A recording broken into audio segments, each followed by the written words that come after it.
You turn my mourning into dancing. You turn my mourning into dancing. 'Cause your love changes everything. Your love changes everything. Oh, there's something about your love. Something about your love changes everything in my body. Oh, something about your love. Something about your love changes everything. It changes everything. Something about your love. Something about your love changes everything. It changes everything. Something about your love. Something about your love changes everything. Changes everything. Something about your love. Something about your love changes everything. Something about your love. Something about your love changes everything. Changes everything. Something about your love. Something about your love changes everything. Changes everything. Something about your love. Something about your love changes everything. You turn my mourning into dancing. You turn my mourning into dancing.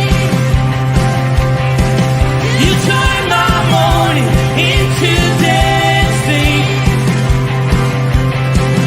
You turn my mourning into dancing. You turn my mourning into dancing. Something about your love. Something about your love changes everything. Good morning, Firmly Rooted family. Pastor Tom, Firmly Rooted Ministries, and we're doing our Strengthening Our Roots devotion as we dig into the Gospel of Mark, looking at chapter 7, verse 24, the Syrophoenician woman.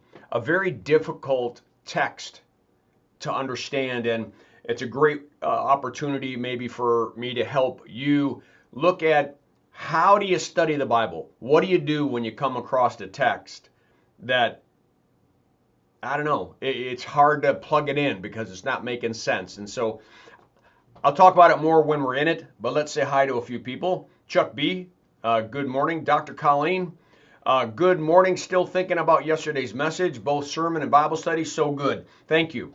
Thank you. Thank you. It hit me hard. I'm glad that we kind of continued with that Deuteronomy chapter 6 in Bible study. I wanted to hit it in the message, but was going a little long, and so I decided to take that out and do that during the Bible study. Hope it was a blessing to all of you, and if you didn't get a chance to see it, please go back and look at it. Connie Sandbrink, good morning. I'm out there on X. Ken Gooch is with us on YouTube. Jody's out there on X. Steve Giroux, good morning. My sister Trish, good morning. Bert Reggiani, good morning. Karen Thompson, good morning. So, no audio. No sound, says Vivian. You guys hear me? It appears I have sound. Vivian says I have no sound. Hello, hello? Do I have sound?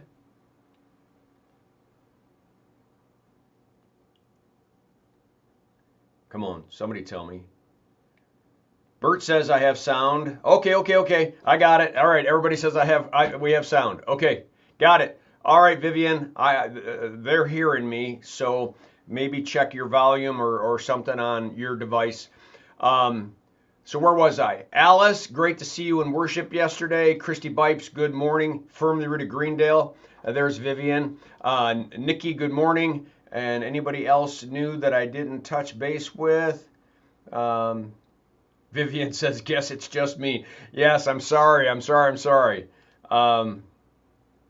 All right, let's go to this lesson. I'm going to read it first, just as it is, and then, let's hit the section that, like, it doesn't seem to be the way Jesus would act. So let's do it. Jesus left that place and went to the vicinity of Tyre. So now he is in Gentile world, in a Gentile lands. He entered a house and did not want anyone to know it, yet he could not keep his presence secret. In fact, as soon as she heard about him, this woman, heard about him, a woman whose little daughter was possessed by an impure spirit came and fell at Jesus' feet. Not unfamiliar. This has been happening regularly. This is that cause and effect. Jesus is the cause. The effect is people go back to Jesus. They go find someone that's sick and bring him to Jesus. They go find someone that's anxious and depressed and bring him to Jesus. They find someone in need and they bring him to Jesus, which is really a natural process that seems to be lacking sometimes in the American church, and it's odd to me sometimes. But at any rate, it makes sense. She's got a suffering daughter. She wants an answer. Jesus is in town. She falls at her feet. The woman was a Greek, born in Syrian Phoenicia. She begged Jesus to drive the demon out of her daughter. She's not Jewish. Jesus says in red letters, first let the children eat all they want. For it is not right to take the children's bread and toss it to the dogs. What? Lord, she replied, even the dogs under the table eat the children's crumbs. Then Jesus told her, for such a reply, you may go. The demon has left your daughter. She went home and found her child lying on the bed, and the demon was gone. What are these red letters here? First, let the children eat all they want. He's referring to the Jewish nation. For it is not right to take children's bread and toss it to dogs. Well, why would Jesus call these foreigners dogs? That's what the Pharisees and the scribes and the Sadducees do. I mean, good. For goodness sake, early on in his ministry, he met a Samaritan woman intentionally and then stayed in the foreign town for days, saving many others. What do you do when a text like this jumps out? The first thing you do is look at the context. What's happened before this in the Gospel of Mark? And you'll find that Jesus and his disciples have been challenged by the religious leaders. You shouldn't be doing this. You shouldn't be doing that. You should be doing it this way. You should be doing it that way. Your disciples aren't washing their hands. Your disciples aren't doing this. Da, da, da, da. And so Jesus, listen, if Jesus is trying to teach his disciples about how to be and how not to be,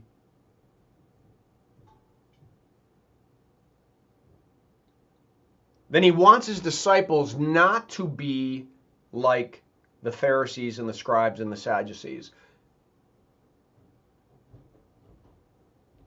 In one of the other Gospels, this story's told and Jesus isn't replying to the lady, and Jesus and the disciples are begging Jesus, please, it's getting embarrassing. Just send her home. Send her away. But he gets into this dialogue. Now, first and foremost, Jesus would never call one of his creations a dog. So you can tell he's putting on the airs of the Pharisees, self-righteous. But because he's Jesus, he also knows her faith. And so he's wonderfully able to use her as this teaching tool. He knows her heart. He knows her spiritual tenacity. He knows that she knows who she is and who he is, and he knows her objectives. What he's doing is trying to put his disciples on edge. Why are you acting like this? Why are you talking like this? Why don't we just avoid this and just send her away? Send her away. It's all for this reply. Lord, even the dogs under the table eat the children's crumbs. Any of us that have had a dog can realize that where the dog lays down at every meal is right where the high chair is. doesn't lay where the parent is, lays right where the high chair is, because it's bound to have food falling off. Look at her faith. Look at her faith. So Jesus uses her as an object lesson, and he uses the heart of the Pharisees as an object lesson, and all of a sudden this non-Jewish woman turns everything upside down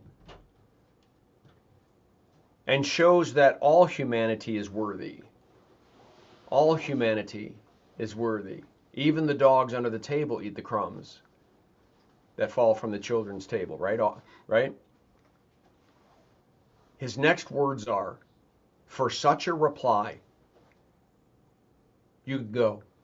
Your daughter's well. The demon has left her. He caused that demon to leave from where he was standing. I don't even know that she gave him an address. He knows.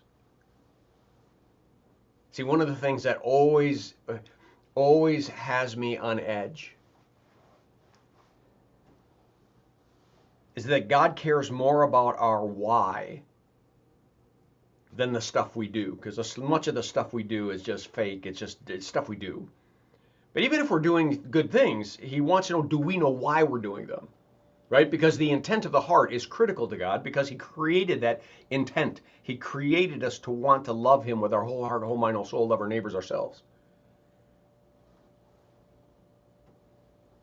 He calls this woman a dog because that's what the Pharisees would do. That's what those self-righteous people would do, and he's trying to teach his disciples that there are people out there hungering for the gospel. She ain't leaving. She is not leaving. Even the dogs eat the crumbs that fall from the children's table, right? Like I said earlier, every dog that I've ever had, when grandkids were over, they're sitting right next to the high chair. It's not sitting next to me, sitting next to the high chair, because that kid's going to push food off, and eventually that kid's going to look around and actually feed the dog. But the point is, he knew her faith. He knew.